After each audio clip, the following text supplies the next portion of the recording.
Remember, I told you guys that I'm actually flexible, right?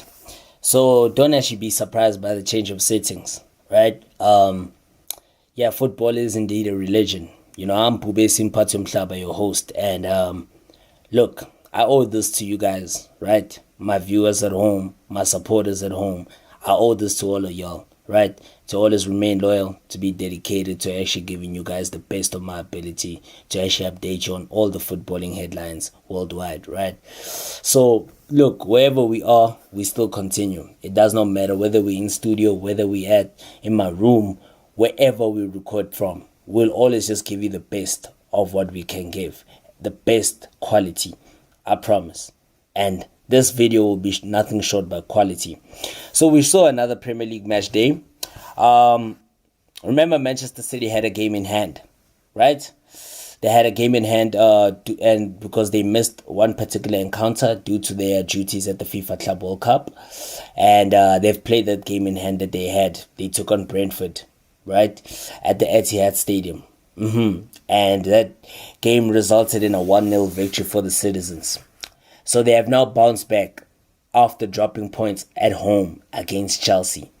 Basically, the man who was on who found the back of the nets for the citizens was none other than Erling Haaland. So now Erling Haaland has now scored 17 Premier League goals this season. And he scored the vital winner with only 19 minutes to play. As Manchester City eventually broke, Brentford's stubborn resistance, to actually close within a point of the Premier League summit, right? So what actually looked said to be a night of frustration at the Etihad Stadium for Pep Guardiola's men, turned, on a moment of huge fortune for the citizens, right?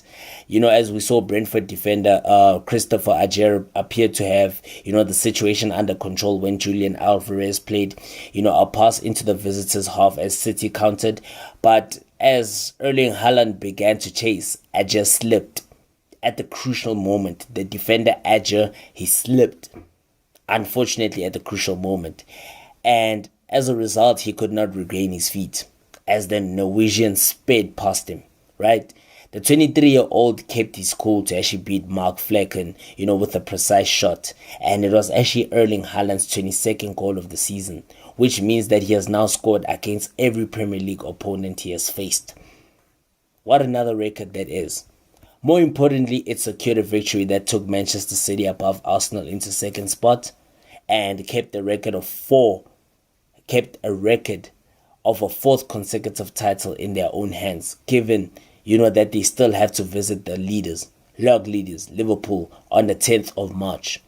So while the result was not actually harsh on Brentford, given Manchester City's dominance, the manner of it was very unfortunate because Thomas Frank's side were much more organized than they were in that heavy defeat against Liverpool at home over the weekend. However, with 6 points from their past 11 games, they are only 5 points off the relegation zone and still searching for their sustained improvement that will actually get them away from trouble, right? So, look, I want us to talk about the return of the great Erling Haaland. Remember, after failing to convert a succession of chances, he would normally snaffle without thought, in a draw against Chelsea over the weekend. Haaland seemed, like a man on a mission from the first whistle, because in the opening minutes, he dropped deep to collect possession, overhit the pass to Alvarez, chased after it, himself. Then as Brentford tried to play out, bullied Sergio Reguilon off the ball by the touchline before charging towards the edge of the box and driving in a shot that Flecken saved. Not long afterwards, the league's top goal scorer sent an acrobatic effort over the bar. While there may have been disappointment, at not scoring on either occasion, and understandable frustration and limited number of sides at goal that followed, the Brentford attempted, to actually keep him quiet. There was always a sense that if anyone was going to break the deadlock, it would be Erling Haaland, right?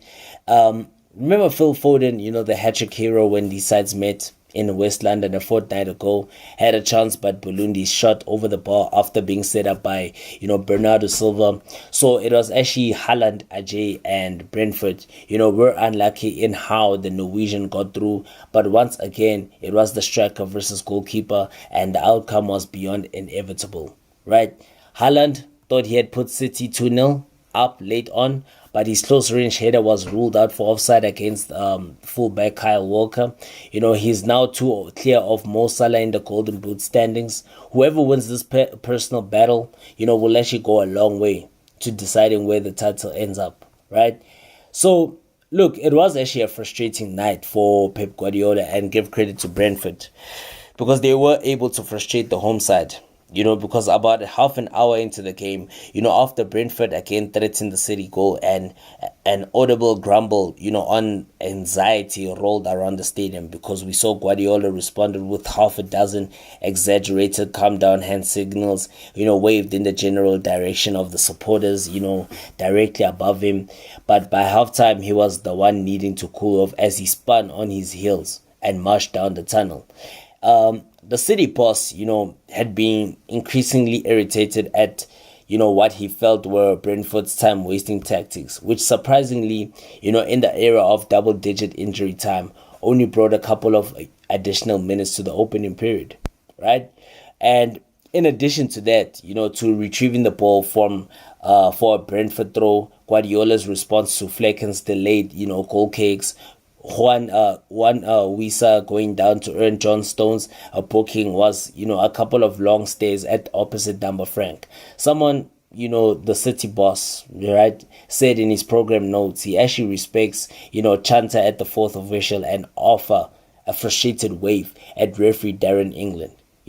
And from that particular moment in time, it could have actually been worse because, Ivan Toney was inches away from finding the target after Regolian, nudged the free kick into his path, while Frank Onyeka, brought a full length of save out of Edison.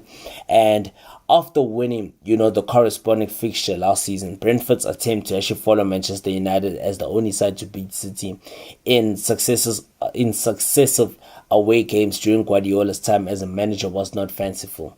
Because for a brief moment, at the start of that particular second half, we saw Onyeka led a break downfield. It seemed as though they would go in front, but he held on too long, then ballooned his cross out for a throw-in on the other side of the pitch.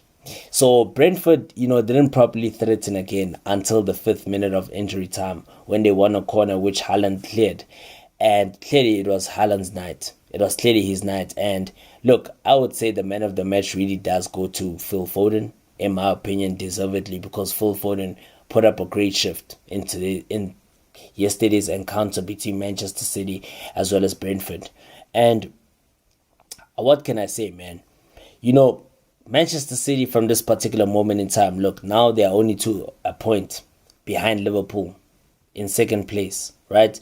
Liverpool are currently on 57 points. Manchester City are only on 56 points. And remember, these two sides now meet in a must-win encounter for either side, at Anfield.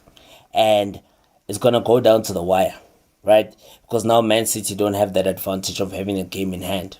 They've already played it and they've capitalized on that chance. So basically, all eyes will be on Arsenal as well if they can also keep up with the title race, because we know Arsenal tend to mess up, at the crucial stages of the season. So it's all to play for between Manchester City, Liverpool, as well as Arsenal. Remember, Arsenal are just in third place with 55 points, trailing Manchester City by 1 point and trailing the log leaders, Liverpool, by actually just 2 points. So this is actually going to go down to the wire. It's going to go down to the wire. It's going to be an exciting race to the title. Very exciting, to say the least. And, I hope all the viewers at home are actually looking forward to this one, because I actually am. I truly and definitely am looking forward to this.